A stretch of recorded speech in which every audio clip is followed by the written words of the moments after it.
would ask a VC sir to kindly accompany them.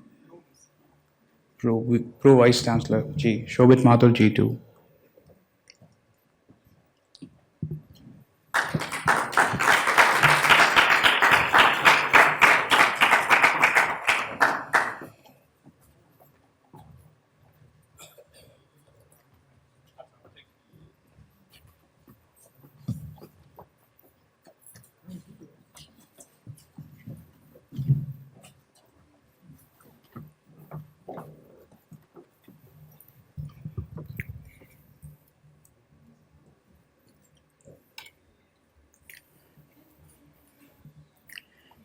Namaste everyone.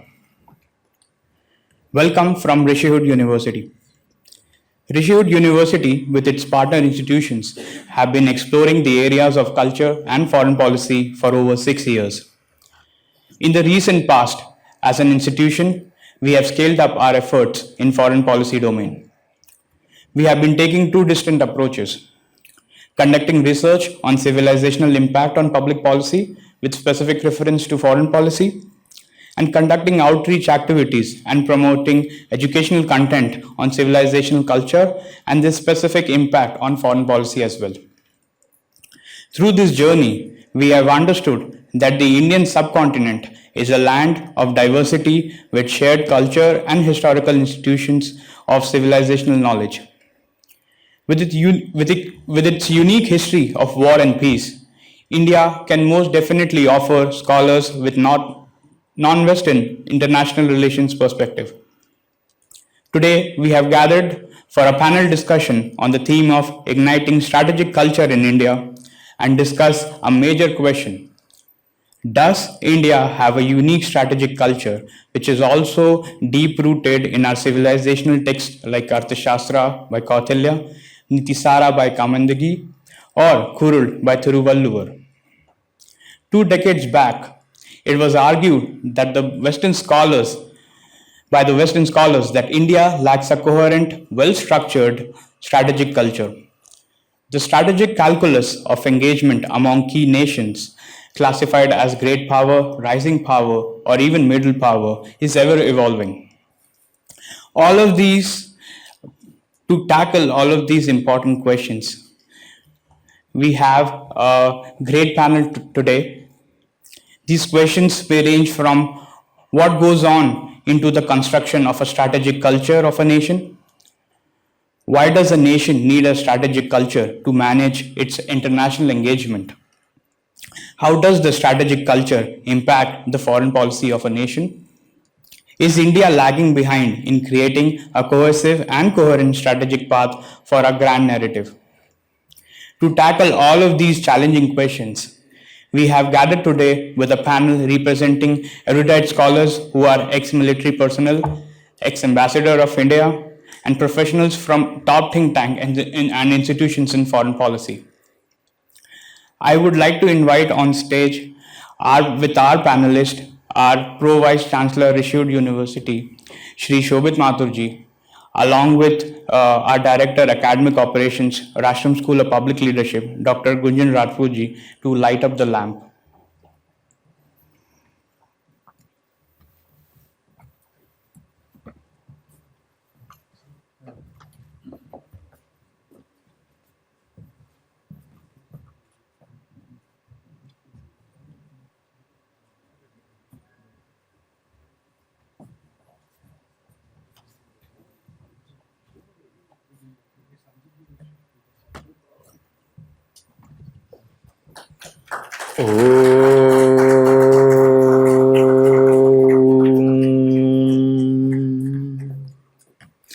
दीप ज्योति परम ज्योति, दीप ज्योति जनार्दनः, दीपो हरतु मे पापम्, दीप ज्योति नमोस्तुते।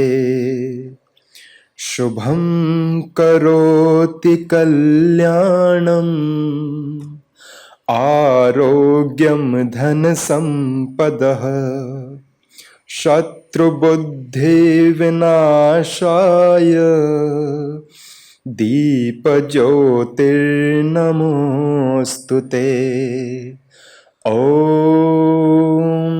सहनाववतु सहनो भुनक्तु सह वीर्यं कर्वावहै तेजस्विनां वधीतमस्तु मा विद्विषावहै। ॐ शांति शांति शांति।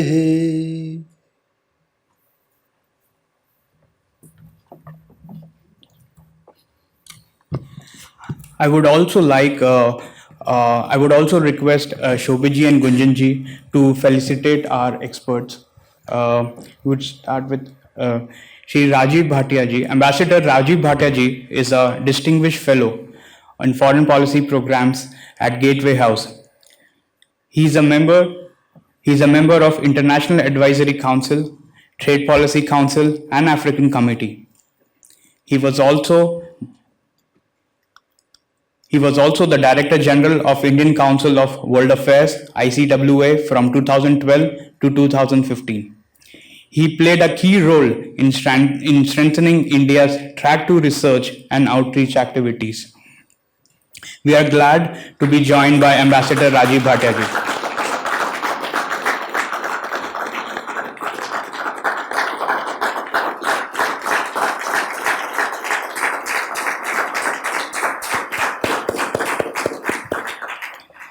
Next, we have with us Colonel Pradeep Kumar Gautam ji, retired, a war veteran of 1971 war in Bangladesh, is a former research fellow at the Institute of Defense Studies and Analysis, and later a consultant to the project of indigenous historical knowledge.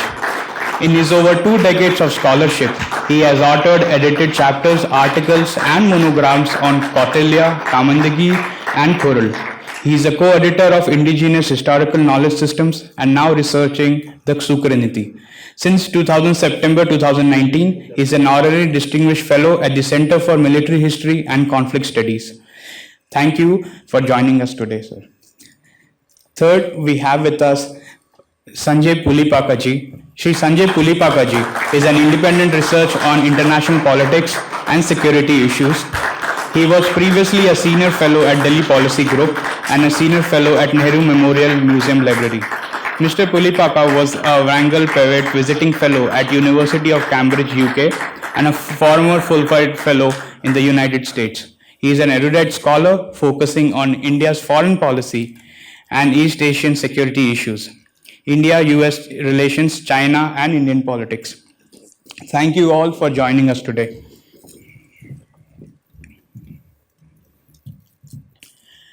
I would like to hand it over to Shri Sanjay Pulipaka ji for today's panel moderation and discussion and enlightening us with a great discussion today. Thank you.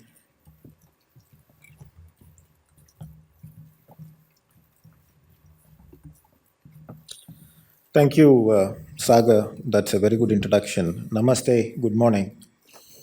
Let me at the outset thank Rishihood University, Rastram for this invitation. Specific thanks to Sahil Agarwal, Shobhit Mathurji, and all other academic and non-academic members of the community here.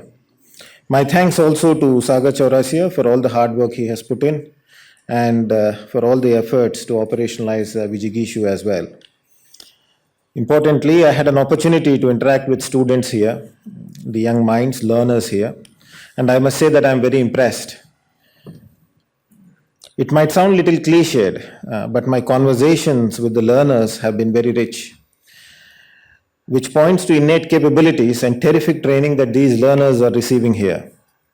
Quite often, contemporary events and their implications for larger global politics animate the discourse around international politics. I must congratulate the academic community here for focusing on longer historical trajectories that impact politics in general and the conduct of foreign policy in particular. The concept note of the event has asked a very important question. How do we understand the relationship between foreign policy and the culture of a nation state? Of course, Of course, like all other aspects of human activity, the culture or cultures in a given nation state do have an impact on foreign policy. The most dominant paradigm in the study of international politics, as we all know, is in the recent past has been the realist approach. The realist approach focuses on power and contends that national interest should define the foreign policy, and there is very little space for emotions, ideologies, cultural dynamics, and others. However, quite often we have seen different nation states respond in varied ways to threats and opportunities in the realm of international politics. Classical realism or structural realism cannot explain how a policymaker prioritizes national interests. These approaches also cannot tell us how international actors interpret the structure of the international relations, and more importantly, how choices are made from among available options. These lacunae stem from the failure to see social identities of nation states. Nation states have social identities which are a consequence of intellectual history, culture, and institutional frameworks of a given country. Let me explain this a bit. Both Pakistan and India acquired nuclear weapons in 1998. And since then, there is absolutely no correlation or comparison in the foreign policy trajectories of these two countries. Pakistan's adventurism was evident during the Kargil War and subsequently in its sustained support for Taliban and terrorism. So, a wide variety of variables such as values, norms, behavioral patterns, narratives, historical experiences, and other cultural dimensions go into defining national interests and methods deployed to achieve such national interests. However, we should remember that these various dimensions and variables are critical in the making of foreign policy. Therefore, as this event refers, there is also a need to reflect on strategic culture. We can debate about the title of this event, about igniting strategic culture, and ask whether strategic culture can be ignited or reignited. We can go into those debates. However, it is important to note that there is an urgent need to strengthen the institutional frameworks required to deepen the strategic thinking on various international issues. As India registers sustained economic growth and its power capabilities also register significant improvement, it will have to play much bigger and a much more critical role in international politics. The international community will also critically evaluate India's foreign policy because India is rising as a power to reckon with and with aspirations to become a leading player with significant power projection capabilities. The fact that Indian foreign policy on Ukraine is being subject of much international discussion indicates that there is an anticipation in many capitals that India will support their respective positions, which once again indicates the growing importance of India on international landscape. Apart from responding to crisis or various crises in the recent past, it is also important that we need to develop significant institutional capacity to respond in various countries of the world. Indians are working in leading international organizations and multilateral corporations, and also in small organizations and small institutions in different parts and distant parts of the world. Indian firms are investing in distant parts of the world. Indian firms are hiring international human resources. We are establishing new trade relationships and strengthening existing trade relationships. Our defense partnerships have grown in diversity and have deepened with friends. Therefore, there is an urgent need to strengthen domestic capacities to understand and act in the international realm in a manner that promotes national interest and also international peace. The other day, I heard a friend of mine comment that these days everybody talks about foreign policy and international politics. Senior diplomats may be confused about Russian foreign policy or may not be 100% sure as to what is driving Russian foreign policy today. But the uncle next door or the auto driver knows for sure what Putin wants and what Putin is going to do in the next few days. They all received this secret information on WhatsApp. Of course, we can lament about the lack of methodological rigor in the comments made by some on these various complex international issues. However, we must recognize that with the advent of information technology in general and social media in particular, various developments across the world are getting beamed into the hands of the people. Today, they can read about and view, more importantly, various developments on their mobile phones, and various complex issues are getting beamed onto their mobile phones. People are exchanging information with greater intensity, increased intensity. For instance, today there are numerous webinars, seminars that are being conducted online and every week in different parts of India, specifically on foreign policy issues. I'm not talking about seminars and conferences that educational institutions are conducting. I'm also referring to a new trend, seminars, conferences, webinars that are being organized in vernacular languages by small NGOs, civil society organizations, and even colony welfare associations. With the advent of globalization, people are moving across the world with greater intensity and are settling down in different and distant parts of the world. The success and the challenges faced by many Indians is being read and viewed and is getting transmitted across India deep into villages as well. As a consequence, unlike before, governments today have a responsibility to act vigorously on international platforms to protect the lives of Indians and promote national interest. And more importantly, the government should also communicate to the people as to what it is doing in the international realm, because there is a greater demand on governments to explain and be accountable for what it is doing on the international realm because of the advent of social media, with the movement of people from distant villages going from India to living in different parts of the world. So therefore, as the title of this event suggests, it is about igniting strategic culture. What does it mean? It means that it's a response to growing democratization of foreign policy. What we are witnessing in the recent past, when people are talking about on social media with limited knowledge, lack of methodological rigor, or whatever, what we are seeing is growing democratization of foreign policy, where common people on the street without adequate training are talking about and reflecting on foreign policy and security issues and holding government to account. So therefore, as this title of this event says, it's igniting strategic culture is a call to develop a robust culture of understanding, deliberating, and critically evaluating India's external engagement. It is a call to quickly build institutional frameworks required to support our foreign policy making. Therefore, this event is also a call to recognize the need to educate large masses of people on various ways and methods to reflect on complex international issues. This educative process can draw upon local resources, international events, and so on. Therefore, today we are calling here to strengthen the culture of reflecting and acting on international issue, which is also an inclusive response to a democratic impulse of engaging on foreign policy issues in wide swaths of society today. I'll stop here. I won't stand between you and the erudite speakers here. We have two good speakers. Sagar has already introduced them to you. May I now invite Colonel P.K. Gautam to share his views. The structure of the event will be Colonel P.K. Gautam ji will speak for about 15 minutes. Ambassador Bhatia will speak for about 15 minutes. And then we will have brief question answer session. And then I'll throw open the floor for questions and take audience questions as well. And then we will move on to launch the Vijigishu. That's the format of the event. Thank you. Colonel sir.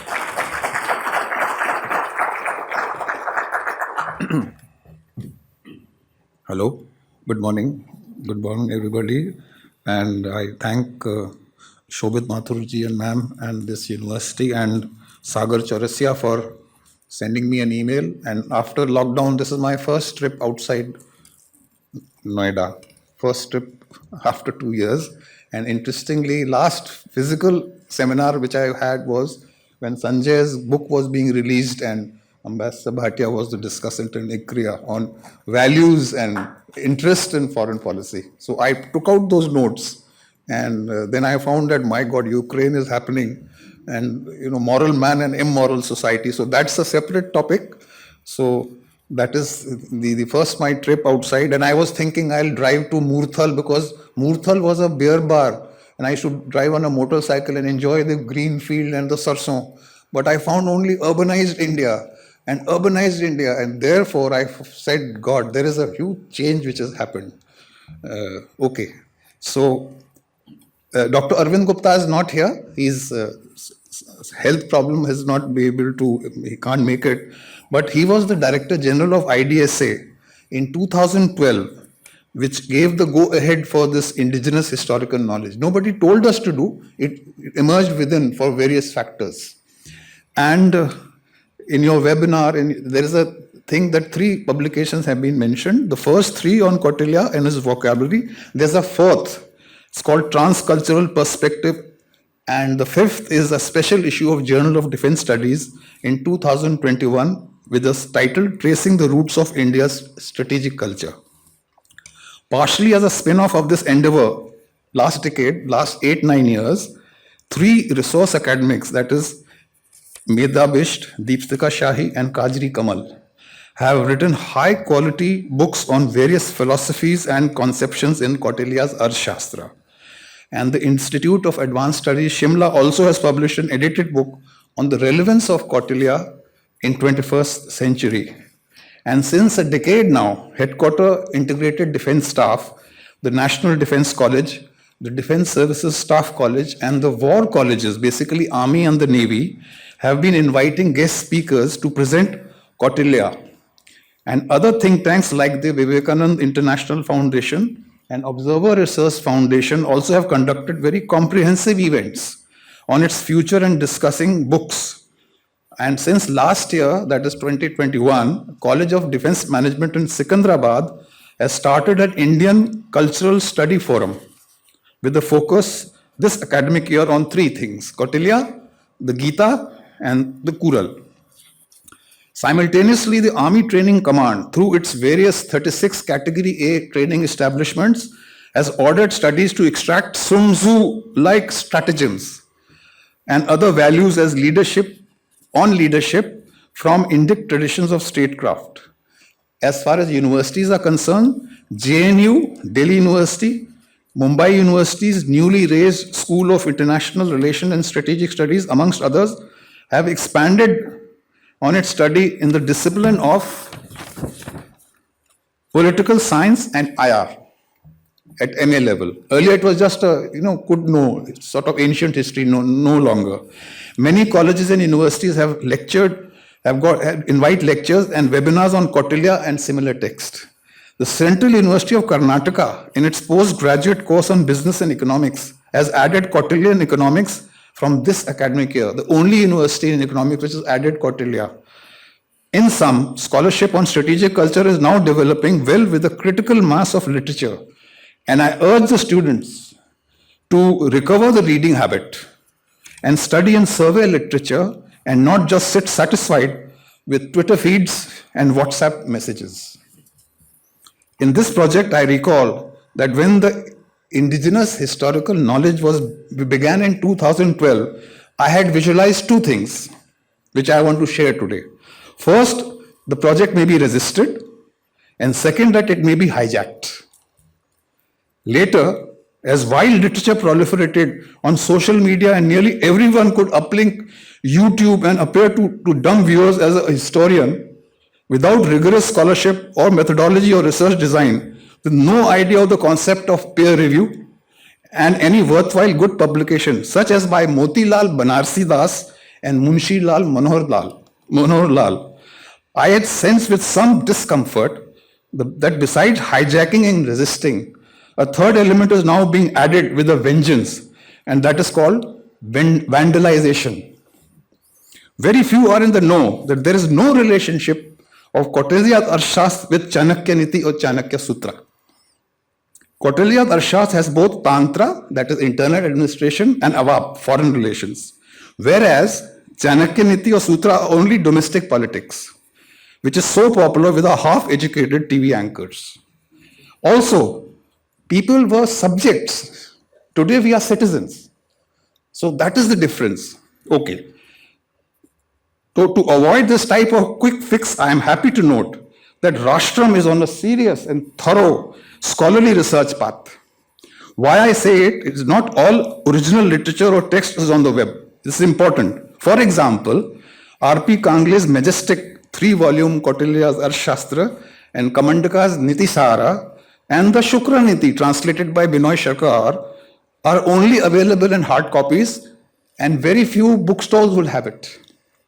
Thus, in a way, the library is the soul of scholarship, and the library now has to reassert itself, its position, and it can no longer be ignored. I am sure students and faculty will be mindful of this and then dive deep into so many unexposed strains of our strategic culture, which is not only the use of force in IR, in international relation, but now has all factors that impact geopolitics, geoeconomics, including the end state of Indian political philosophy, that is Yogashema, that is security and happiness for all. And that is also the path of peace science or peace research, so stupidly and arrogantly ignored by mankind since ages, and now can only be ignored at a peril in this age of Anthropocene, pandemics, militant cultural ethno-nationalism, as was during the interwar years. So I now, having given this background, I want to touch upon two conceptions, that is Vijigishu, and then follow up with strategic culture. So let us recall, the Vijigishu is called the would-be conqueror. In the text, is expected to conquer the world, that is the earth, which implies the conquest of the whole of India, designated at Chakravarti Kshetra. In that, the region of the sovereign ruler Chakravartin extends northward between the Himawat and the sea 1,000 yojanas in extent across. So this is the earth which has to be made into one empire. Now all states are putative Vijigishus, and Kautilya has got a special book 12 on the weak king to also be the final Chakravarti. So everybody is a Vijigishu. All 12 kings, everybody is a Vijigishu in a round robin league. Out of you, all of you are Vijigishus. All of you want to be on the top, isn't it? So this is the text of Arthashastra. And the unification and integration of this diverse cultural states of Indian subcontinent is the aim. To have one final emperor who integrates all these other kings and makes into one sort of Rashtra, so to speak. So the context is that the Chakravarti Kshetra of Kautilya Arshas is more of interstate relations and not international relations, as we know today. Now, this fundamental difference has been noticed by scholars who have engaged with the text. And first was Nilakanta Shastri who brought this to the notice. But let's forget Nilakanta Shastri. Let's talk of some modern scholars. A young scholar called Mohammad Zishan, his book Flying Blind, India's Quest for Global Leadership, has quoted Stephen Cohen, whose book India Emerging Power, and what Stephen Cohen found was, which I had overlooked and I only discovered about 6 months back, that the Arthashastra was no manual for international relations in its treatise written for subcontinental policy rather than international policy. Those portions of the Arthashastra that deal with statecraft assume cultural and military homogeneity and offer a set of rules for conduct of statecraft and war. The rules are utterly realistic and rest upon a shared culture and military technology. Shared culture and military technology. When later dynasties applied Hindu norms and doctrines to invading Greeks, Huns, Scythians, and Muslims, they were devastated. Now this got me thinking, because in a separate work without Arthashastra, the reliance on elephant and that elephant right when the horsemen had come was one of the main causes of the lack of military science. So that I want to mention that. So what is the takeaway from this? That Kautilya has a courageous quality of scholarly conviction, and he keeps saying no. 23 times he says, I don't agree with you. And he gives his own argument. Right? So he says you need to revise new ideas. And the root text of Indian strategic culture also needs to be critically examined by practicing the philosophy of anivikshiki and updated, keeping in its sense the importance of dharma and the rule of law, that is dandaniti, so that the law of the jungle, that is matsya nyaya, does not prevail and everybody achieves yogashema. Like the beautiful concepts of 4 upayas, 6 measures of foreign policy, the 3 types of power, the 7 practice state elements have got a universal appeal in political realism. Thus, we need to be critical when we study Kautilya and the concept of Vijigishu. Okay. Now, the beauty of the text is that so many theories and concepts can now be applied with contemporary warcraft and leadership at all levels. There is a raging debate in India over rights versus duties. This ignores the foundational duty which is common to all, given by Kautilya in Book 1, Topic of Training, Chapter 3, Section 1. It says, duties common to all are, just imagine, abstaining from injury. It's a duty common to all. It's not a right, it's a duty. That is including to living creatures. Truthfulness, uprightness, freedom from malice, compassionateness, and forbearance. So this is the upfront of Kautilya. So our strategic culture has to be also informed by this. These are very sublime values. Okay, so now I come to strategic culture. Let's see about the scholarship. Now, on the survival of the ethos for centuries till today, recent research of Subrata Mitra and late Dr. Michael Liebig shows that these epoch-spanning idea flow and oral and written transmission of Kautilyan thought up to the present lie in concepts such as habitus of Pierre Bourdieu, political sociology of Max Weber, and Pierre Bourdieu's hybridization and the reuse of the past, as theorized by Subrata Mitra, and Fernand Braudel's concept of long durée, that is the long duration of history, not presentism, long durée, and the works such as The Modernity of Tradition by the late Leo Rudolph and Suzanne Rudolph. Okay.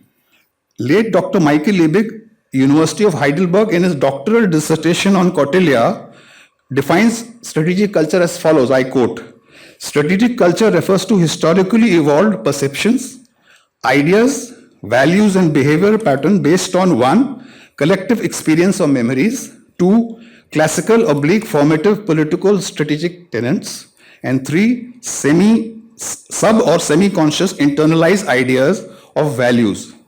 Strategic culture influences and conditions perception, thinking and action in security field, but does not determine it. So this is a nice understanding. Then the scholar Andrew Scoble has added a new flavor. He says they're very simple. Strategic culture is the impact of culture upon strategy. I think the easiest definition. What? Strategic culture is the impact of culture upon strategy. Further, Scoble divides strategic culture into 2 phases. First is how one sees oneself, and the other is how one sees the rival, or how the rival sees oneself. So when you say Indian strategic culture is A, B, C, D, E, F, G, you should also get into the shoes of the Chinese or the Western or the Europeans as to how they perceive Indian strategic culture. Now this double action is extremely important, which has not been given enough focus, and I thought Scoble has made a point. So as Sun Tzu has advised that know yourself and know the enemy, there is a need to have a broad and deep study of the adversary as well, which would not be biased and twisted by groupthink. So have independent opinion, don't get biased by groupthink. It is here that Kautilya stands out for his courage of his conviction and also says no to received wisdom. So this is the foundation principle of intelligence studies. Arthashastra is nothing, 1/3 is intelligence studies. So this is it. It has to be totally independent. So now let us go beyond George Tanham, who need not be made the certification authority of his book, as his book was superficial, and only I noticed 2 scholars. That is, Vahipal Singh Sidhu challenged him, as also Jayashri Vivekanandan. Rest sort of agreed with him. And I also wrote a little tiny article in 1996 in the USI Journal, it's not on electronic media. Okay. Now, Indian strategic culture continues to be a popular subject of inquiry internationally. You and I, this echo chamber is fine, but internationally also people are, wondering. So in mid-2018, 2 publications engaged with the subject. First is Nicholas Blarell, Chapter 12, India Strategic Cultures, in Sumit Ganguly, Blarell and Manjeet Parsethi edited, India's National Security, New Delhi, Oxford University Press, 2018. And a special issue on Indian security and strategic thought India Review in 2018. It was, however, very disappointing to note that none of the work emanating from indigenous historical knowledge project of the Institute was made use of by the scholars in these two publications. Absence of the work in literature survey is said to in the two publications is very, very surprising. Why is it so? Because the project was on the 6th year then, and the scholars have thus overlooked this new knowledge, and it was an open source. So you don't have to buy a book for 12,000 and wait in a library. It was an open source. It appears they have not made use of technology, as all publications are free download on the web, right? Maybe that politics of knowledge creation and gatekeeping also is responsible. So that I leave it at that. And then I come to what the observation of India Review article by Devesh Kapoor and Rohan Mukherjee. I'll read out what they say. Various attempts have been made to delineate the essential component of this strategic culture, that is Indian strategic culture.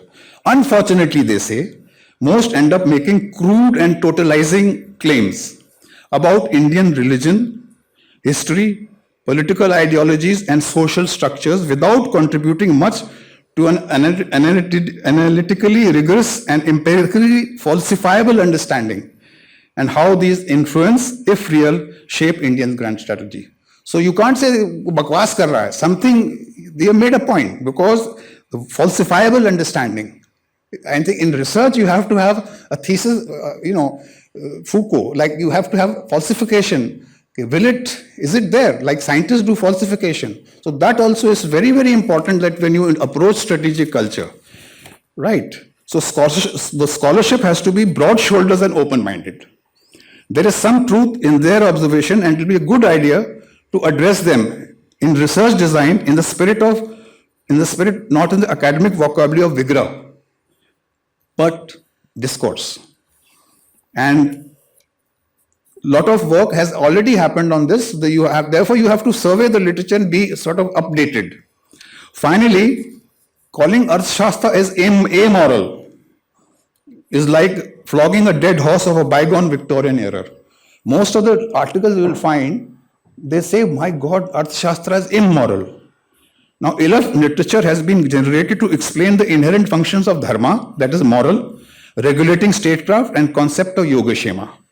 Ambassador Kishan Rana and self had taken initiative to have the only entry of Kautilya and the Wiley Encyclopedia of Diplomacy. Out of 500 entries, there was only one entry, and courtesy Ambassador Kishan Rana, who had some network, so we could sort of get Kautilya in a positive light in that encyclopedia, which, by the way, even the authors, we have not got a free copy. We have to purchase it. So, so anyway, so we had got rid of the Machiavellian aspects of Kautilya. So when I lecture in War College, this question comes up. Why do we overreact to foreign critics? Now, the great Indian scholar of Harshvardhana era, Bana Bhatt, needs to be taken seriously. Kangle, in his study in volume 3, at page 61 writes, Bana in his Kadambari refers to Kautilya Shastra, which is declared to be mostly wicked or cruel in its teaching. The Mudra Rakshaka, the play by Vishaka Datta of the Gupta period, 500 years after the Mauryan Empire, says Kautilya Kutila, clearly contains a pun on the name, establishing its connection with Kutila, which annoyed Bana Bhatta. So maybe Bana Bhatt's opinion were based on the play, and it is possible that they were not referring to the manual, Kautilya's Arthashastra. Because the text has got no mention of Chanakya. Kautilya Arthashastra has got only Vishnu, Gupta and Kautilya. Chanakya doesn't come, the word doesn't come there. So it's a legend and ethos which is coming. So Bana Bhatt was the first to criticize. So when a foreigner sort of points a finger, just don't get angry. Bana Bhatt also was not happy with it. Okay. So as students, we need to fact check and should not get angry with foreign scholars who get shocked to see some passages from the text Kautilya. Let me give an example. After all, book 14 is based on occult science and practices in Atharveda, which is an open source, it's not secret. It's got instruction of a bygone era of biological, chemical, and psychological methods to defeat an enemy. But today, all countries are signatory to the biological and chemical convention. So, what's the problem? So, that 14 book can be ignored. But they sort of get sort of alarmed when they see book 14. Now, as to targeted killing and bumping off leadership, as in Tusmin Yuddha of Kautilya only wrote what happens. So if he's to write a story today, bumping off is still happening. Secret services are bumping off leaders here and there, Israel and North Korea, and how they do. So this is happening. Saudi Arabia did it.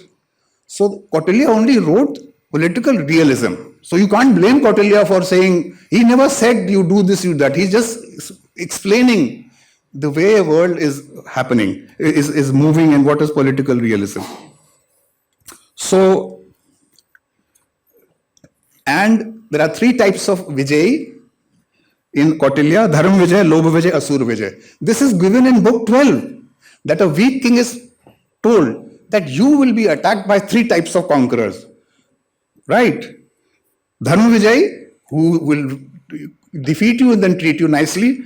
Lobha Vijay, who will extract all your resources. And Asura Vijay, who will destroy your countryside. So he is not telling you to do Lobha Vijay or Asura Vijay. And I am horrified that Indian scholars have assumed that Kautilya recommends Asura Vijay and Lobha Vijay. He never recommends. He is only given for the weak king.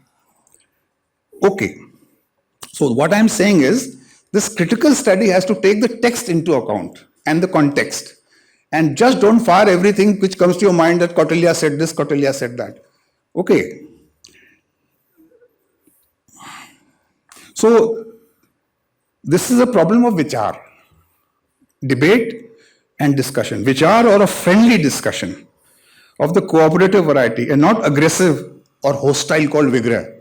Like in schools we have debate, class 9 children debating that, sort of school debate, we clap, and this is not the way Kautilya has studied. It is with great vichar, great reflection, deep understanding. Now, India has a sophisticated tradition of debate and discussion. Rather, as pointed out by T.V.R. Murthy, the Indian philosophical schools have attained their fullness because of criticism and opposition. It is in this spirit that the desideratum needs to be addressed and strategic culture be ignited. And it is clear that today's panel discussion is yet another step for making Indic traditions be accepted as a part of international studies through sustained and rigorous scholarship contributing to political philosophy and grand strategy of a new world order, so that norms, that is, kya hona chahiye, so central to world security, can be created from this chain, from the normative to the practical. So that is the aim of this project. Thank you.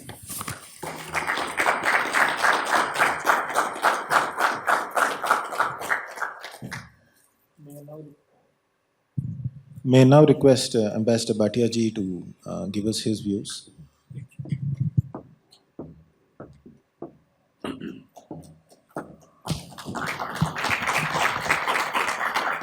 Thank you very much, dear friends.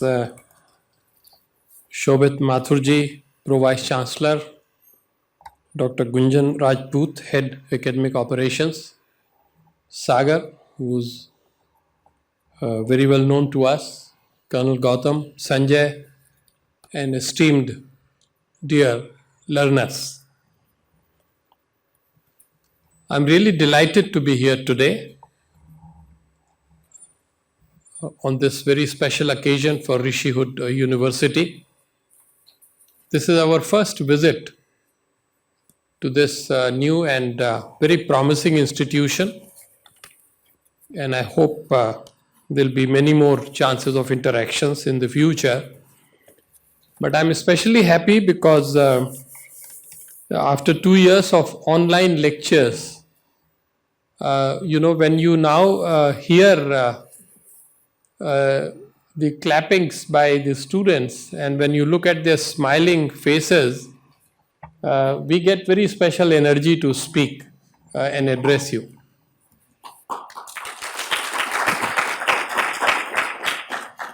And I also feel delighted because, this was my first job.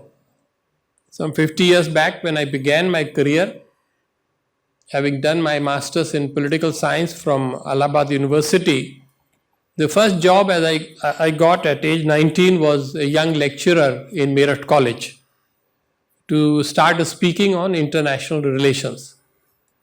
And as you know, if you are a good student in the university, it's really not so difficult from move from the auditorium chair to the stage. It comes automatically. It comes naturally because you have mastered the subject, so you can speak. But now, 50 years later, I think for us the challenge always is to craft your message in terms of the level of your audience and the attitude and aptitude of the audience. Now, Sagar has been telling us about the concept of this university, and Shobhitji has been very patient and generous with his time this morning to tell us as to how this whole concept of Rishihood University has emerged. And so we are very happy and privileged, and we plan to contribute to your learning today. Colonel Gautam was like a driver in the car which drove for the last 20 minutes, who was looking at the rear mirror. It's very important to look at the rear mirror, to look at the past, to look at the tradition, to be able to answer the question which is here today about igniting the strategic culture. But I'm going to be a different driver. I'm the driver who's going to look at the front, what is there ahead on the road, and also look beyond the turn, essentially therefore looking at the theme, at the present and at the future. Having heard him today, and of course having read a lot of his work and having known his contribution to the knowledge relating to Arthashastra, I start from the assumption that India has had a long tradition of strategic culture. I think even the people who conceptualized the event today, they are not questioning, do we have a strategic culture? They are using that question mark in order to make our young generation be convinced that yes, indeed, India had a strategic culture. Why do I say this? And this is essentially my first point with regard to the strategic culture. Did we have it? Did we have unique strategic culture? And the answer is yes, because this 5,000 to 7,000 year old culture and civilization, which excelled in all parts of human endeavor, could not have survived if it did not have one. It's as simple as that. Chandragupta Maurya, Ashoka the Great, Chandragupta the Second, and if we make a kind of a fast forward and talk about the Chola kings, Akbar the Great, and eventually independent India, we have to recognize the traces and impact of looking at life strategically. And those who look at life strategically, the inheritors of the Vedas and Upanishads, cannot but also look at the interstate relations, foreign policy, diplomacy, and the rest of it also in a strategic manner. So let us now be convinced and let us assume that we are there. Except then the question that comes up is that if we were so beautifully endowed with a strategic culture and strategic thinking, then what happened? What explains our weaknesses how come we allowed foreign rulers to come and rule us? And the answer is that, like in any other nation, there are episodes of weaknesses. There are stories and episodes how our own leaders, our own kings were so busy fighting with each other that they did not mind helping a foreigner to come and slowly conquer us, dominate us, and eventually rule us. So this is the story of past many years, but I am specifically now referring to the British Raj.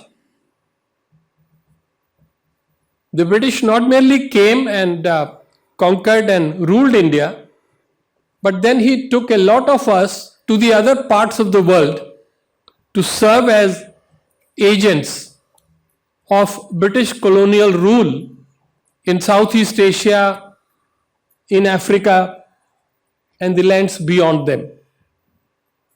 But anyway, we know all this from history, and we can say that things are different. And it is important, therefore, to come to my second point and ask ourselves whether that long tradition of a strategic culture is informing our foreign policy and our diplomacy in the last 70 years or not. So we come to the independent India, and this is my second point. And I would argue that we have seen the slow recapturing of the strategic awareness, particularly from 1962, the year India was defeated by China. That became a kind of a deep scar on Indian psyche, and that is the time from where the military rejuvenation of this nation began. The second or the next landmark came in 1971, when you saw the fruition of India's strategic thinking, how Prime Minister Indira Gandhi, who was a great student of realist school, unlike her father, captured the idea that the way to create long-term security for India is to not miss the chance. When a chance presented itself, we didn't create it. It was presented to us, to seize, and went out to help an oppressed people, the people of East Pakistan, and Bangladesh was created. For long time to come, perhaps all time to come, the strategic equations in the Indian subcontinent were changed. The next stage comes 1998, when Prime Minister Atal Bihari Vajpayee decided to turn India into a nuclear state. Now, if this was not the manifestation of the awareness of strategic culture, what else was it? The leaders knew at that time, as indeed their predecessors, that if India takes this path, almost the entire world will stand up against you. You would face problems, you would face sanctions, you will have to work very hard to overcome them. But leaders were not discouraged by all that, because they came to the conclusion that in the nuclear age, in non-nuclear India would be vulnerable, would be a weak nation. It would never be able to recapture its strategic role in the world. We are all the beneficiaries and inheritors of that culture. It was just 22 years back, 23 years back. So let no one tell us that India does not have a strategic culture. This, dear friends, brings me to my third point, which is to look at the Indian foreign policy and national security in the past 20 years. We are now in the 21st century. We can spend any amount of time going into the past and even the recent past, but our purpose today is just to offer you an appetizer, to make you wonder as to what is this great story of India's foreign policy and diplomacy that we must learn more. And I think in the past 21 years, from 2000 to 2021, we have just started 2022. It is a story of continuity with change. We have to learn to rise above, dividing the eras of the history of foreign policy by the names of prime ministers or by the names of political parties. We are talking about a Rashtra. We are talking about India. And in this period of over 2 decades, it is all about continuity with change. We saw the continuity in terms of India following a policy of independent foreign policy. This has been there with Vajpayee, Narasimha Rao, others, and definitely with Narendra Modi. And yet, within that framework of continuity, we saw the changes. Suddenly, we stopped talking about non-alignment and we shifted to a policy of multi-alignments. Instead of saying that we will stay away from the US camp and the Soviet camp during the Cold War, we said we will now try to befriend everybody who is willing to befriend us. So that was the shift. We also, for example, came to the conclusion that maybe we have been too much West focused. Every time we wanted to send our children to Europe and America. But in the past 20 years, we began to look at the East with much deeper and greater interest than we did ever before. We are, as the votaries of Look East policy will say, we are, as Indians, votaries. We get up in the morning and do Surya Namaskar.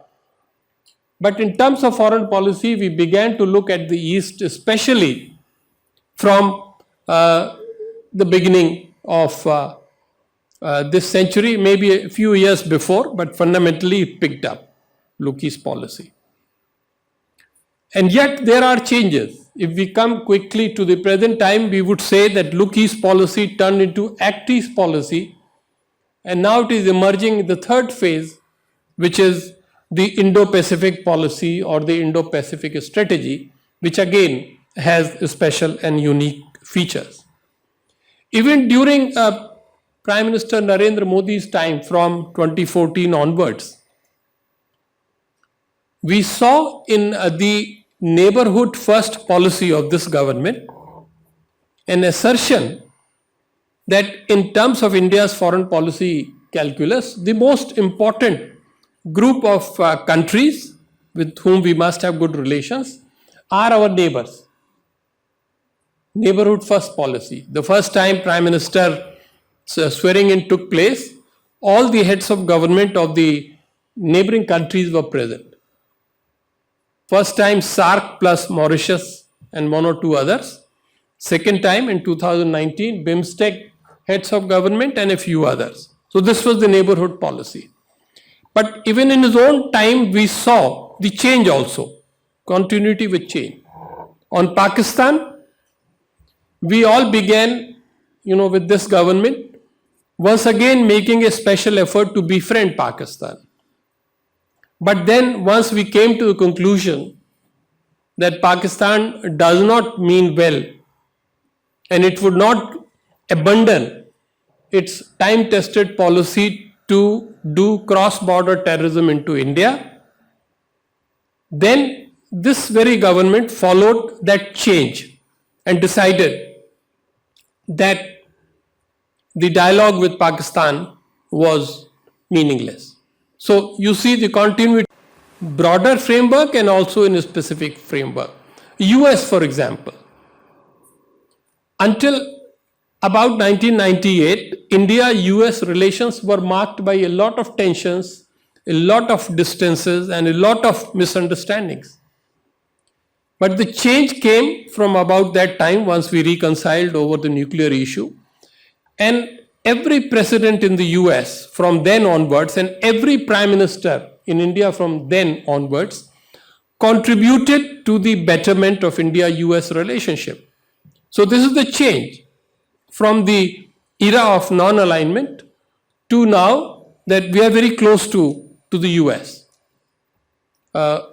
And yet continuity has come in the last 20 years by staying close to the US, which is one reason why we are finding a little bit more difficult today to conduct the policy of strategic autonomy. But we'll come to that later. So this is my third point. The fourth point is to talk a little bit about the Indo-Pacific region and what exactly this Indo-Pacific strategy that India has been developing for the past really 3 to 4 years only. Indo-Pacific, first of all, is the region where countries are located whose shores are washed by two oceans, the Indian Ocean and the Pacific Ocean. And the moment you look at the map, you suddenly realize which is the country enjoying the most central position in the region. Indeed, it is India.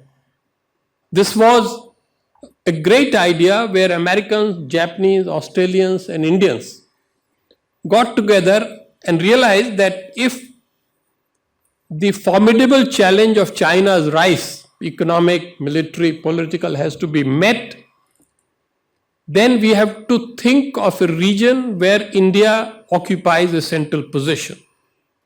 And that was the birth of the idea of Indo-Pacific and more specifically of the Quad, the new partnership of these four countries that I have mentioned. And as a result, the consolidation of the Quad and expansion of its role in areas of politics, diplomacy, economy, technology, development cooperation, and the rest of it has come to become an important feature and project of the Indian foreign policy today. There are several other components. For example, you have also heard of another strategic or alliance partnership of three countries, which is called AUKUS, Australia, UK, and US. India is not part of that. India officially is silent on it, but many of us believe that India is quite comfortable with AUKUS.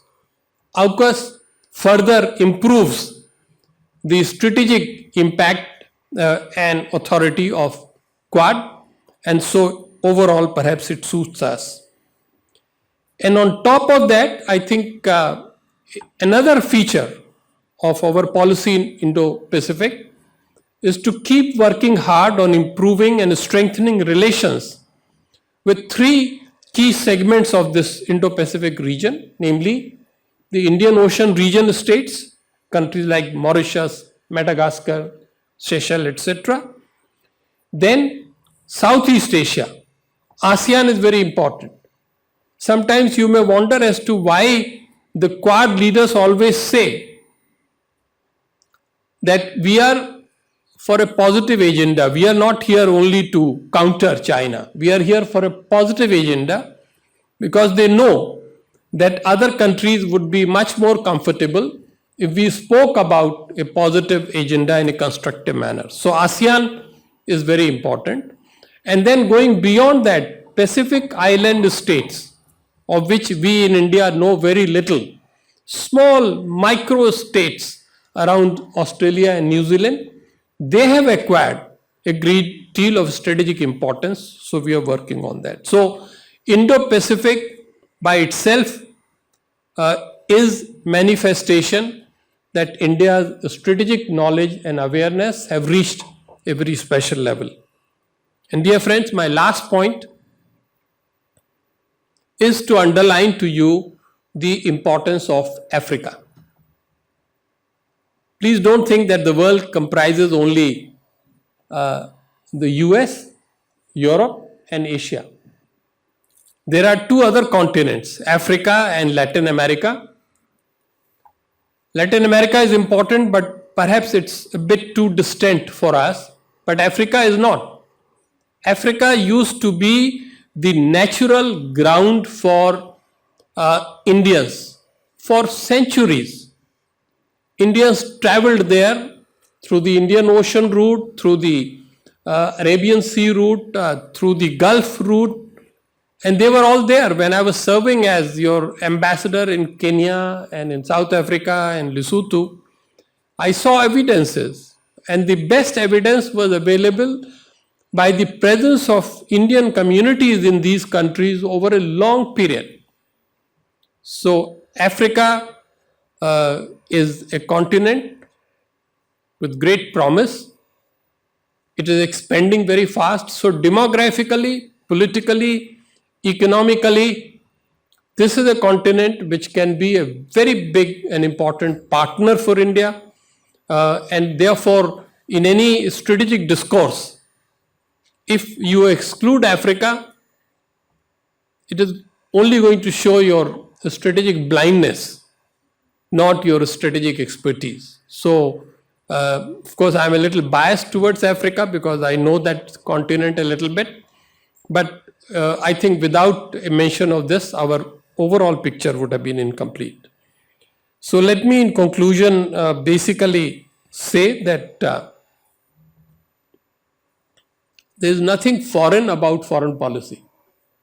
Now, we know, we have seen this. Ukraine has further reinforced that lesson to us. Who would have thought that Indian students will be caught up in a war in Europe?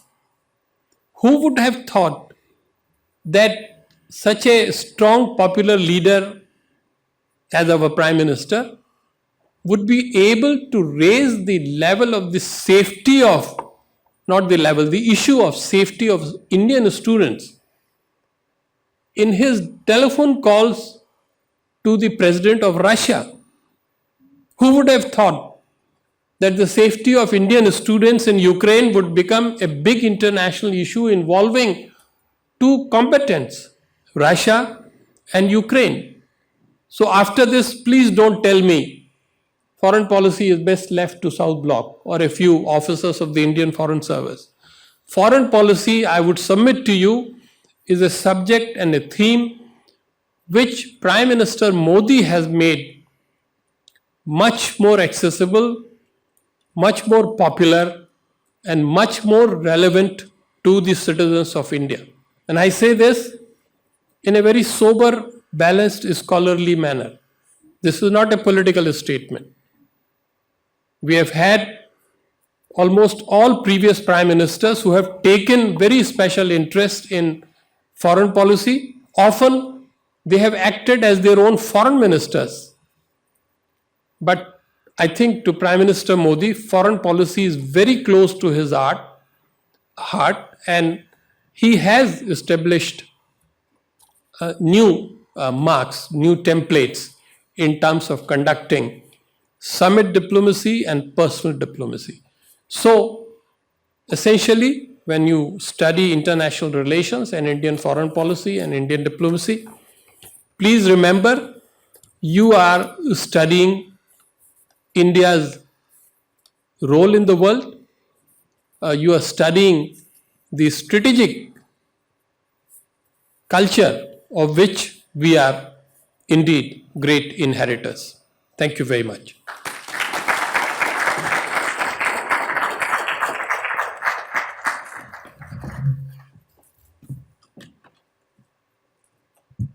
Thank you, Ambassador. Before I proceed to question answer session, I would like to highlight that Ambassador Bhatia has recently published a book on India-Africa relations by well-known publisher Routledge, and it has received very good reviews. And today, even in Indian Express, you will see a very good review on the book. So that is something that I would suggest all of you to look at.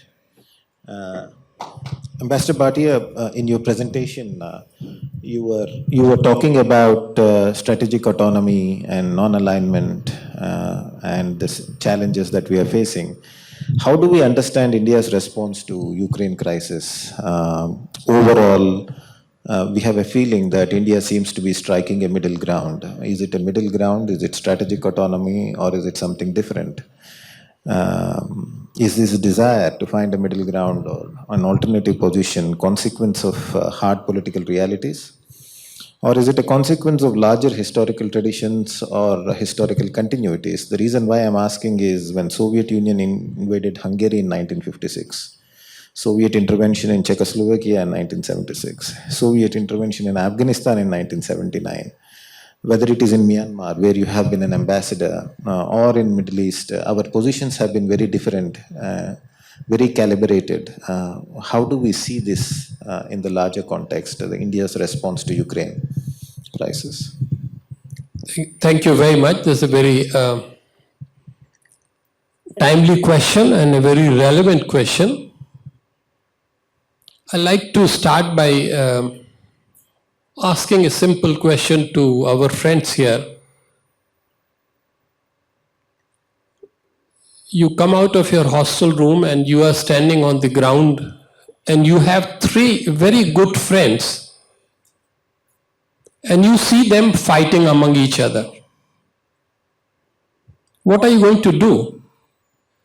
Are you going to get up and say, I am with A and I'm going to join A and will fight the other two? Or are you going to clap loudly or shout loudly and say, look friends, three of you, all of you are my good friends. I want you to stop fighting and listen to me because I can help you. India is doing exactly this. There are three good friends of ours, US, Europe, Russia. They are engaged in a war which of course is between Russia and Ukraine today. But this hurts the world and this hurts India above all. And therefore, Indian government, India's representation, India's ambassador at the UN, elsewhere, they have taken the position that we are not going to side with any of you, but this is not neutrality. We are saying war is not the solution of your problems. Dialogue is. De-escalation is. Diplomacy is. And therefore, India's policy is a very logical policy. And now to link it to several sub-questions you have put in there. Yes, it is part of our long tradition. Lord Buddha lives in our heart. What did he say? Should you not eat at all or should you overeat? The advice is eat only as much as good enough for you to live. Always the middle path. And here clearly the middle path is to say that please, whatever are your difficulties, and there are, what did the Indian ambassador to UN say? All the legitimate security interests of the concerned parties should be reconciled. Now what is happening basically is that we have to admit, we have to concede that the Indian government has come under great pressure from one particular section, that is essentially the West, the US and Europe, and I think probably more Europe than US, saying that, look, you are our friend, you take a line and you condemn Russia. Now, this is very interesting how hypocrisy and double standards play a role in diplomacy. When these people were seeing India-China problem, when Chinese troops come and put pressure on our forces, when they cross LOC and capture some of our territory, or they are deployed all along the border, did we hear a word from Europe? At least Americans spoke. Americans gave political support, not EU.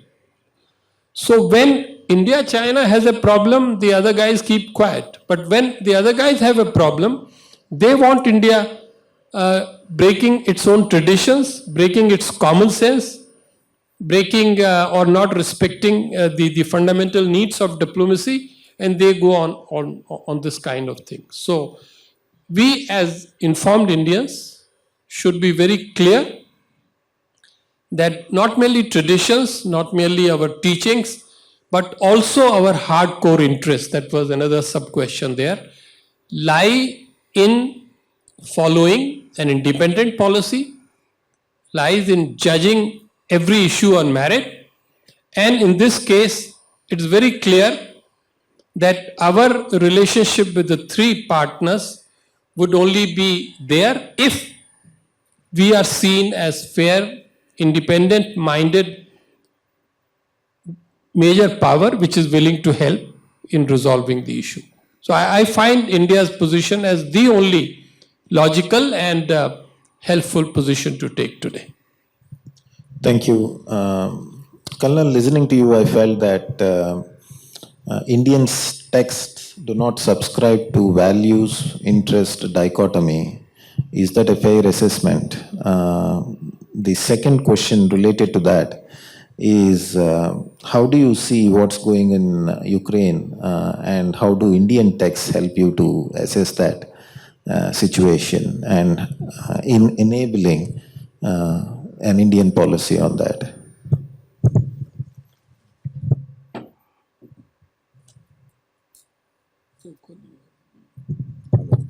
Yes, that's a very good question.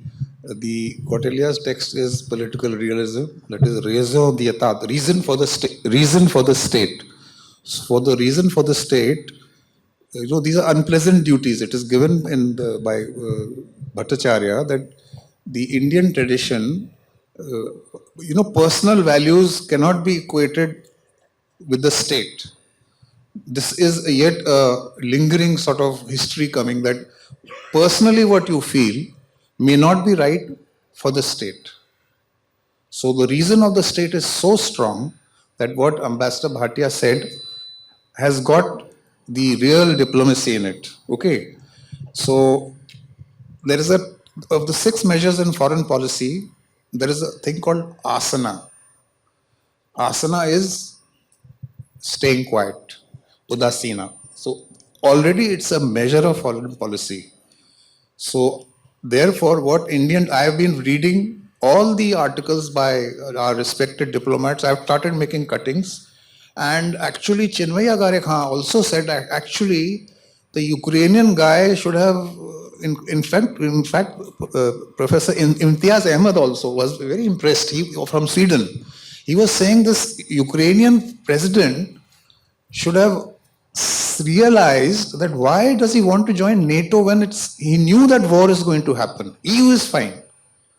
So both sides have to be looked, and it's called whataboutery, in the sense you can say that, okay, US fleet came to Indian Ocean and you didn't help us in 2012, but then at the same place, Japan was nuked by America. So does Japan say, what about tumne hum pe nuclear kara, hum tumse badla lenge? So the question what I'm saying is, this is a very, very complex situation, and from the reason of the state, because if you don't side, if you sort of criticize Russia, then you got foreign policy issues, you got nuclear submarine, nuclear power plants, your trade, your energy, your Afghanistan, Central Asia, and so many things are involved. And if you antagonize America and say, I side with Russia, then you will be like North Korea or Eritrea. So I think India is doing the right thing, but more of, I think, strategic communication is given. Why I'm saying this is, the TV channels are just, let's not, the TV anchors are not the final authority. I feel they had done a poor job. And in fact, I found on the Doordarshan, there was a argument by C. Rajamohan, and they were all saying, what, Ambassador, this thing. It's a very uncomfortable position because people are dying. But as I was having a discussion with International Committee of the Red Cross who want to take out Hinduism and international humanitarian law, I said, if Kampuchea, Khmer Rouge was happening today, just imagine, there was no social media then. So now we are seeing it and we are feeling very bad about it. And I think for world peace, what I feel is, I think we should have more of diplomatic outreach. Send our ministers to Moscow to tell them. I think that is something more is needed because we are friends with all. And that would, I think, go a long way in sort of helping this thing out. So the reason of the state, 7 Prakris, Pautilya is political realism pure, but there is a dharma. So you have to decide, as Apastamba says, the first Dharma Shastra scholar, that gods and Gandharvas don't tell you this is adharma, this is dharma. You decide today what is dharma, what is adharma. So you decide. So that's the beauty of it. Thank you. Ambassador Bhatia, continuing the discussion, we keep often hearing the word or concept of Vasudhaiva Kutumbakam that is often mentioned in foreign policy speeches and others. That is, world is one family.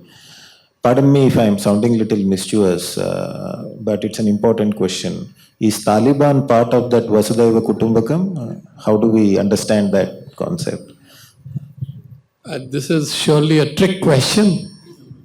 And I have a feeling that probably Sanjay got it from one of the students going by the accusing laughter.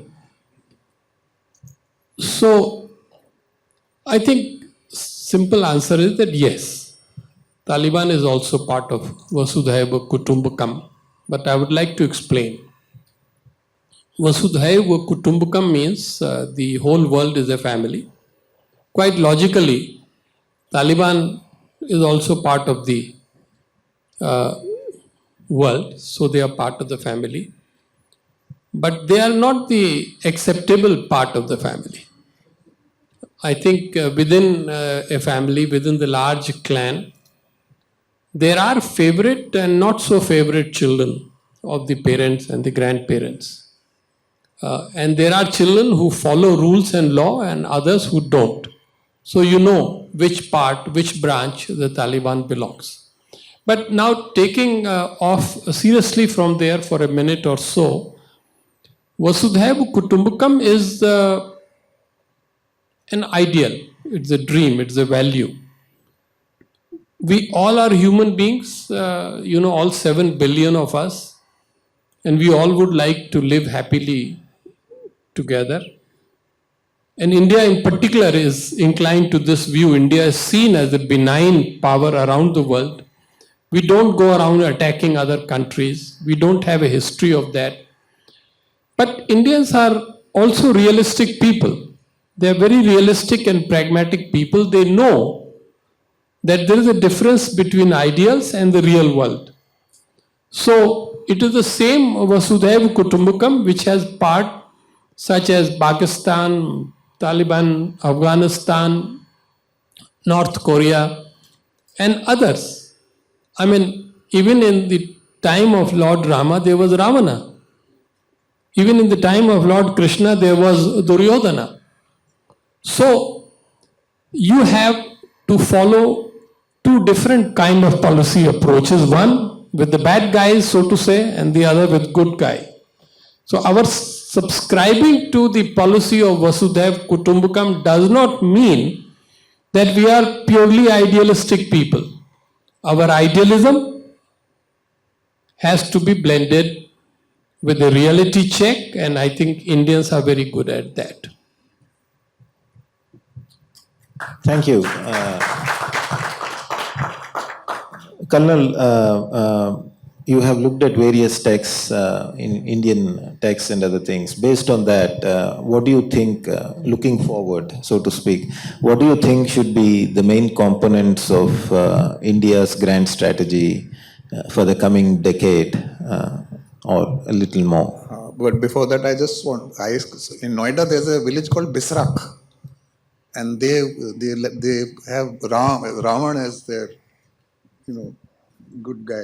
So it's very interesting, this dualism. So that is what is they've going to go. Because he did a wrong thing, but Bisrak, they have a mandir for Ravana. And they don't celebrate the Dashera in Bisrak. I didn't know it, only for the Tika at that village was Bisrak. So driver said, "Mere gaon mein ye hai."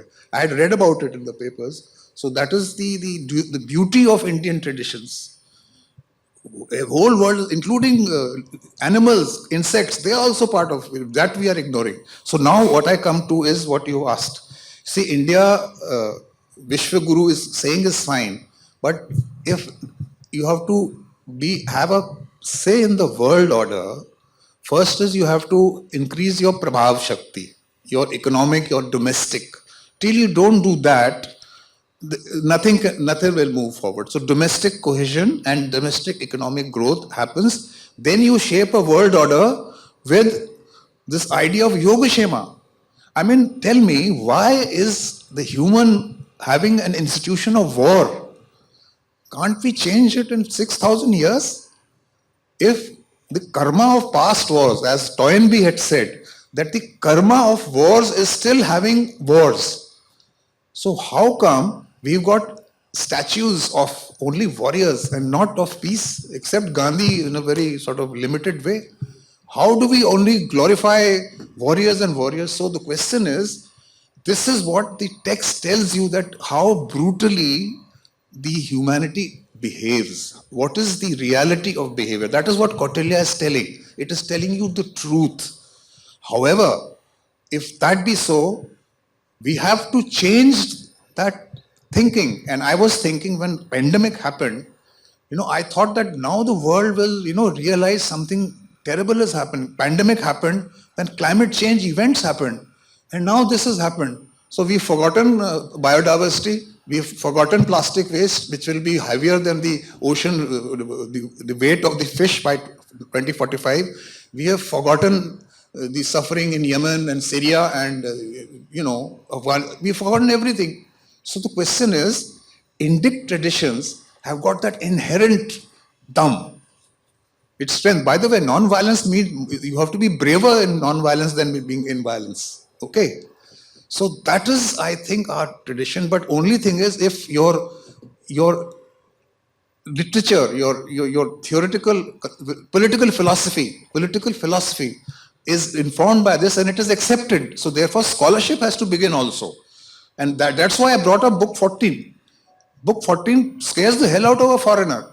So book 14 could be ignored. So if this is if duty common to all is non-violence, if Dalai Lama is lecturing that Indic traditions had quantum theory, Buddhist and Hindu traditions, Advaita has quantum theory. Wow. So we've got a huge sort of role to play. And in that is good statesmanship is required to get rid of the institution of war. You can break up institutions. So I don't think war is programmed in human nature. Yuval Harari feels that, it's algorithm is making you. And my worry is, sir, that when AI software is written, you will have biases. So you will have a bias in AI, in machine learning. So when you make an algorithm, so that bias will multiply without you knowing. It will get biased and biased. So and because what in my presentation, I did say, we need 2 planets worth for the resources, the population, the expectations, the pandemics, the social distancing between zoonotic and humans. More pandemics are going to come, and see the nuclear weapons. So if that be so I think that is the moral high ground which India has to take, using the ancient text, which has got, even Kautilya can be used to explain, like a surgeon opens your chest and says, you've got pollution, your lungs are polluted, even if you don't smoke. So that is what Kautilya's beauty is. So therefore, I think we have to twist around and make a better world. That is what Indian international studies has to contribute. It's a long term, it is a seeds have to be sown, it is already sown, but it's a long term. But you remember, we'll keep our gunpowder dry. If Dalai Lama is on the train, he'll push back. So that we have to maintain. But human psychology has to be addressed, because now technology is advanced. There's artificial intelligence which doesn't take on human consciousness. How do you know it will not take human consciousness? So this is the real challenge, I feel, which Indian Indic texts give. It has got all the values. It's got everything. No other civilization has got these beautiful things given, including fighting a good war and then treating the enemy with decency. Thank you. Thanks a lot. Before I open it up to the floor, one question to Ambassador Bhatia. During your career, you interacted with many leading political personalities. In terms of leadership traits, in what way are they similar, and in what ways are they different? It would be interesting to learn from you the cultural resources that they deployed, because if you see, you interacted with Suchi, Nelson Mandela, and others. Suchi engages with Buddhism in a big way in her political writings as well, but at the same time she is very Western educated and those things. Of course, there is no dichotomy, may not be a dichotomy between the two, but I would like to learn from you, and the audience here would like to learn from you about your experiences of engaging with these political leaders and the kind of leadership styles that they brought to the table dealing with complex political issues. This is a very long question, but I'm going to give you a short answer because time is running out, and I'm sure there would be some questions from the floor. Besides, if I give you a long answer, you won't read my memoirs, which I must write. You have referred to two leaders, Nelson Mandela, the first president of South Africa.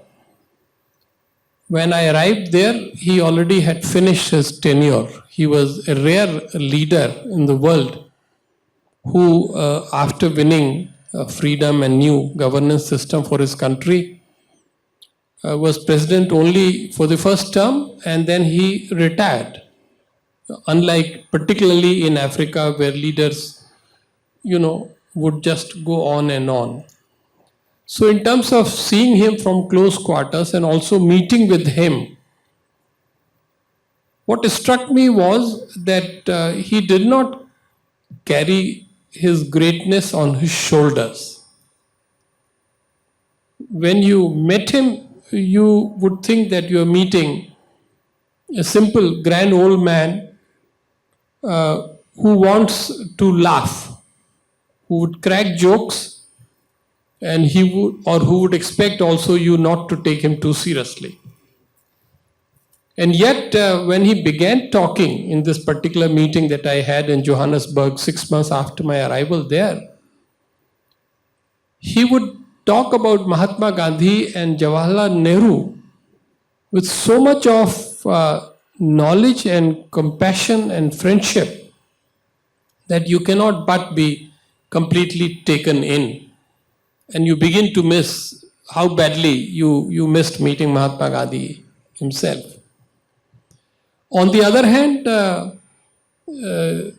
Madame Aung San Suu Kyi, the great leader of Burma or Myanmar, whose father, some 70 years back, fought for independence and became the first leader, and then was killed when he was barely in his mid-30s. So Aung San Suu Kyi obviously always thought that she had the responsibility of history placed on her shoulders.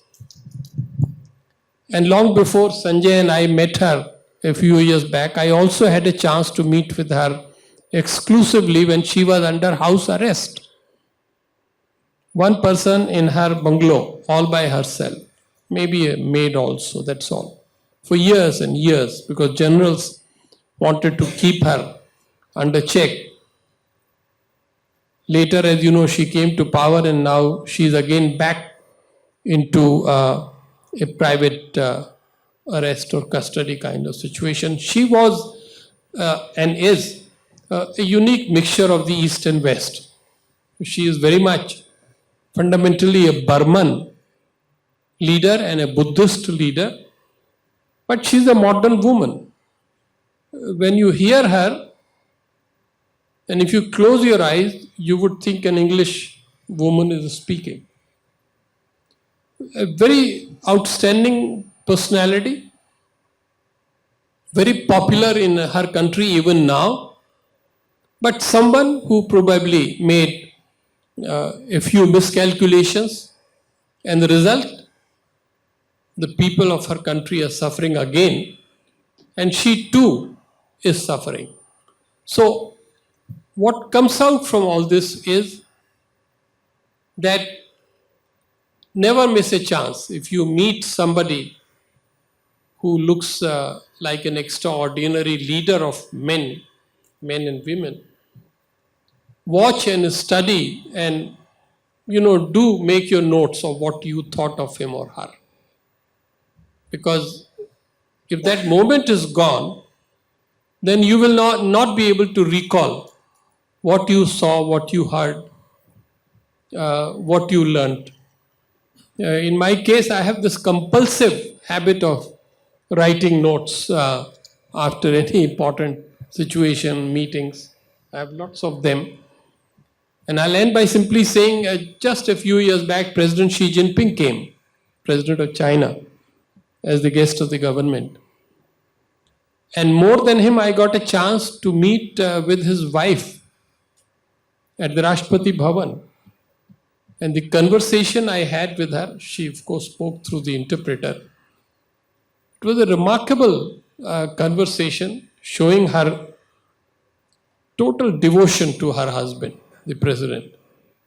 So there are episodes and occasions, and time will come, hopefully, to reveal them. But this was just an entree for the students of Rishihood University today. Thank you. Sagar is getting very restless and he has been signaling constantly to speed up the proceedings. Before we move on to the next session, can we have a quick questions from the floor? Is that okay? Yeah. We have 1, 2, 3. We will take a bunch of questions at one go. Keep your questions short, clear, precise. And we will keep answers short so that. And of course, the responses can be short and clear as well. Yeah, we have a mic that is running around and. Yeah. Namaste, my name is Padmaraj and I'm a learner in Rashtam School of Public Leadership. My question is regarding the efficacy of economic sanctions in this rising multipolar world, because Russian top administration has just threatened that if you impose sanctions, if and when they conquer the whole of Ukraine, they're going to go on a full-scale war. And one of the most important rising powers is China, and even they are going back to their civilizational roots. And one of the most important leaders from China is Sun Tzu. And Sun Tzu believed that the purpose of all war is peace. And with China's expansionist, China being an expansionist power, is war going to be the new norm to acquire too many? Two questions there on sanctions and is war the new normal? Yeah. Yes. Somebody raised a hand. Yes, please. Short questions. Namaste, sir. My name is Sanjay Pulipaka. My question is regarding the bad guy policy that you spoke about, for example, Pakistan and Taliban. So in that case, when Ghazwa Hind or cut India with 100 cuts, such kind of policies are made by the bad guys or by the enemies of the nation. Why don't we even acclaim with the statements like we will cut you with 1 lakh cuts? Why don't we just put that their nerves should shiver even if they say such things again? Like, why are we doing it in an asana way, like we should be quiet? What is that? We don't say statements like we will cut you with 1 lakh cuts. Yeah, one question here and then we will get back to the speakers. Namaste, sir. My name is Dhawan. I'm a learner at Ashram School of Public Leadership. So my question is morality, which is an element of dharma that is inherent as a civilizational quality, that is continuously influencing the Indian foreign policy, or is it the value of democracy that's doing it? Yeah, I think we have taken 3 questions and quick responses from the speakers. May I request Karnal Saab? You see, 1919-20, there was a Spanish flu. 5 crores Indian died. You see the population survey, the population of India reduced. So we all forgot that Spanish flu. And now we've had this flu and we are forgetting. So we all have forgotten World War II. In fact, I want to tell you, close relatives of mine are refugees from Pakistan. So in the 60s, 70s, they never had any sort of this, like this Paki bashing. And they had just experienced it. But today, the young generation has not experienced that. So the humanity is so foolish. One of the most foolish and most arrogant race on this planet is the human. And I agree with Yuval Harari that you are glorifying a war which you have had experience during the First World War. Of course, Germany was not treated well, so Versailles Treaty didn't treat them well. But see, Japan and Germany were totally defeated, and see how they have integrated into this world. So war as an institution is now coming back because we are feeling, people are saying, ye ho gaya, ye hoga. I don't think that because in the ultimate analysis, even Kautilya says, war is the worst thing. It causes loss, it causes harm. His verse, top verse is there. So whatever this thinking is going on is I think very temporary. So we have to get into the final of world peace and get rid of the institution of war. That is what I can sort of add. And about Pakistan, Pakistan, you don't have to do anything. वो अपने आप डूब रहे हैं. So why should you? They are drowning. But then at the same time, if the neighborhood is in turmoil and you write an AI program, that's what you mean arguing. Supposing I tell you write an AI program for foreign policy. So today you're biased against Pakistan. But remember, in World War I, Japan was an ally of Britain. And then Japan became an enemy, was nuked. So had in World War I a software programmer written an algorithm on AI, so Japan to kabhi khatam hi nahi hota. So the question is, the real strategy is to get the Adi, also your friend. Somehow you have to get them that you recognize your heritage. Don't think that your India bashing will help. So therefore, in the long run, India and Pakistan, if they have peace, I can tell you there will be so many problems sorted out. So that is the long run. So, but you don't have to do anything. They are going down the drain. And but we don't know what the intelligence is doing. They say Baluchistan mein Taliban, Pakistan, Taliban, India's finance. I've got no idea. I'm not in the intelligence. And the third is moral. Yeah, democracy is very much. Our constitution is a dharma document. It may not have dharma shastra, that is the prashtit and the procedures, but it is a very much moral document. So that when Ambedkar compared it with Manu, he said, look at Kautilya and look at Manu. So Kautilya is much broad-minded. So our democracy has got roots. And there's a professor in Gandhinagar University. He is trying to relate the Tirikural and the Indian democracy constitution. And he's finding a lot of parallels in it. So democracy has also got a lot of dharma in it. So I think it has got dharma, and we should nurture and make it even stronger. Thank you.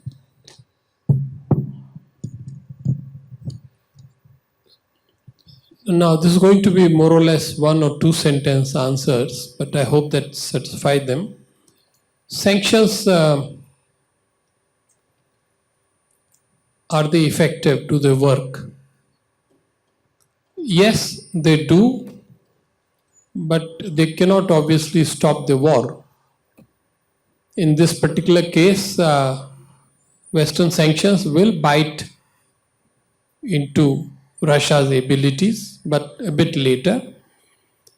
And at the same time, they will also hurt Europe and much of the rest of the world. when you'll be paying a lot for your petrol, they will hurt you too. War will be the new norms? I hope not. We are living in the nuclear age, and once wars begin, then every human being also dreads that, God forbid, if the nuclear threshold is crossed, what will happen to the planet? So, no, I hope war will not be the new norms. The chance should be always given to diplomacy and dialogue. On Pakistan, I have to disagree with the young lady. Forget about 1 lakh cuts or 1,000 cuts. Pakistan is also a nuclear state, and it is our neighbor. We are condemned to live together, and therefore dialogue and diplomacy must be applied to them as well until they see the light of the day. Morality, democracy, and other values, they are all important. But at the end of the day, what matters is the national interest. When I offer you in a thali, roti, dal, chapati, salad, achar, raita, and the rest of it,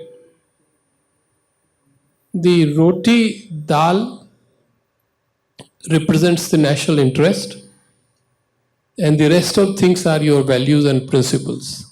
You really would like to have a complete thali, but you can still manage without achar and raita and salad. And therefore, when there is a clash between the two, values and interest, I'm afraid it is the interest that normally prevails. Thank you very much. Thank you. If there are no pressing questions, we can conclude this session of this event. And of course, we have another section coming up. I would like to thank both the speakers for taking out time and traveling to this institution, and also having a very engaging discussion with all of us. I particularly benefited from it. And thank you, and over to Sagar. मैं बहुत बहुत आभारी हूँ और धन्यवाद करना चाहूँगा हमारे स्पीकर्स का, जिन्होंने संडे के दिन हमारे लिए टाइम निकाला और यहाँ पर आए. I would like to thank all the panelists, all the learners from the Rishihood University, faculty and staff who have come for this enlightening discussion. We are privileged to be present here with the scholars with such intellectual rigor.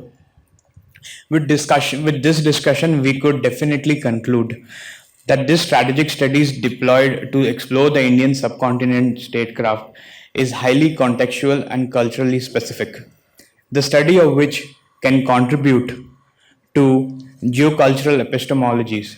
This cultural specific approach will help us understand the socio-political issues of the land, as it is a high time for indigenous ontology studies of the Indian knowledge system to explain the challenges and explore the existing scholarship of statecraft and international politics.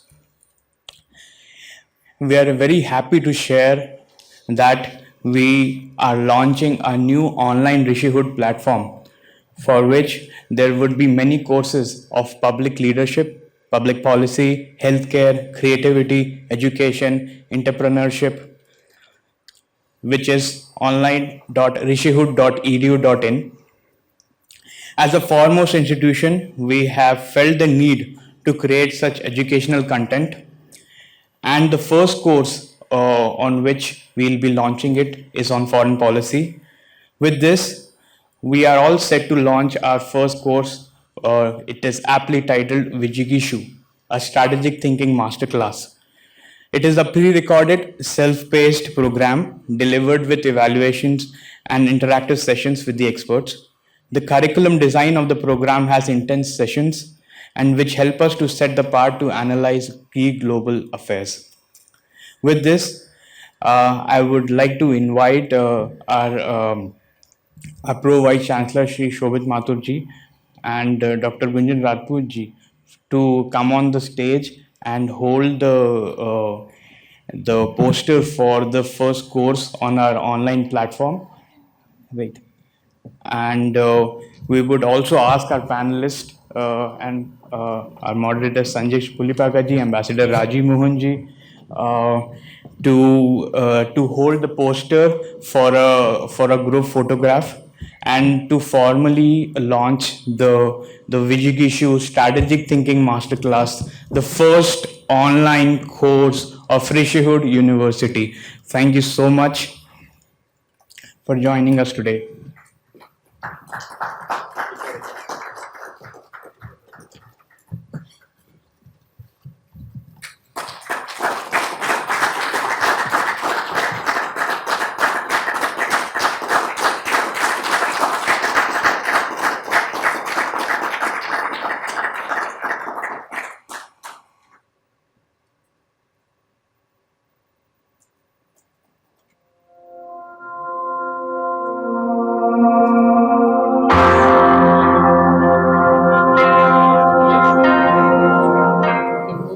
Jai Hind and greetings, ladies and gentlemen. Welcome to the Strategic Thinking Masterclass. I am Sanjay Pulipaka. I am Gautam Sen. I am Dr. Lakshman Kumar Behera. I am Dr. Adil Rashid. My name is Dr. Chaitanya Giri, and I welcome you all to this amazing masterclass, aptly titled as Vijigishu. We have come all the way from Delhi to be a part of this. Ambassador Bhatia has also been one of the speakers at the Vijigishu Masterclass, so I request all of you to also enroll in the course and listen to his thoughts in much more detail. And a very interesting start to the entire discussion around Vijigishu.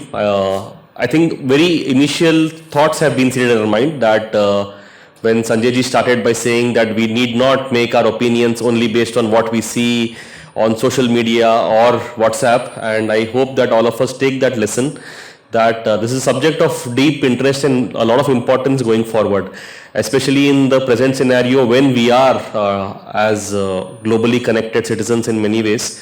What happens in any part of the world definitely impacts us, not just the nation but also our individual lives. So we need to take a lot of, this needs to be a lot of rigor in how we make our opinions because when we say we are going to be the future public leaders of this nation, the actions and words that we have a lot of responsibility.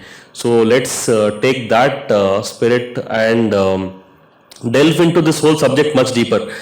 I was speaking to Sanjay ji, and what he's saying is, and the questions also reflected that. So I think the whole idea of from our indigenous episteme, it's called, right? From our perspective, if you look at foreign policy, not much has been out there. Colonel Gautam has spoken a bit about it, but a lot more scholarship needs to be developed, and that will not happen without a lot of research rigor. So I hope that some of you here will take up that interest and really deep dive into our knowledge sources and combine it with all the different Western theories that are out there and come to very good, theories and frameworks so that the future generations of this country can look at India's foreign policy from a very indigenous perspective. I think that is a lesson that we should take from this session. A lot more work has to be done, and I thank the speakers and all the audience here who have come to this event. And let's take this forward and with the spirit of Vijigishu. Thank you. Namaste.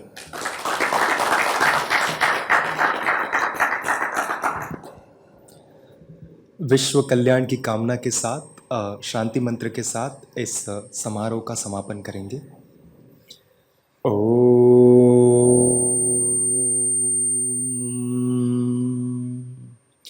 सर्वे भवन्तु सुखिनः, सर्वे सन्तु निरामया, सर्वे भद्राणि पश्यन्तु, मा कश्चित् दुःखभाग् भवेत्। ॐ पूर्णमद पूर्णमिदं पूर्णात् पूर्णमुदच्यते पूर्णस्य पूर्णमादाय पूर्णमेवावशिष्यते। ॐ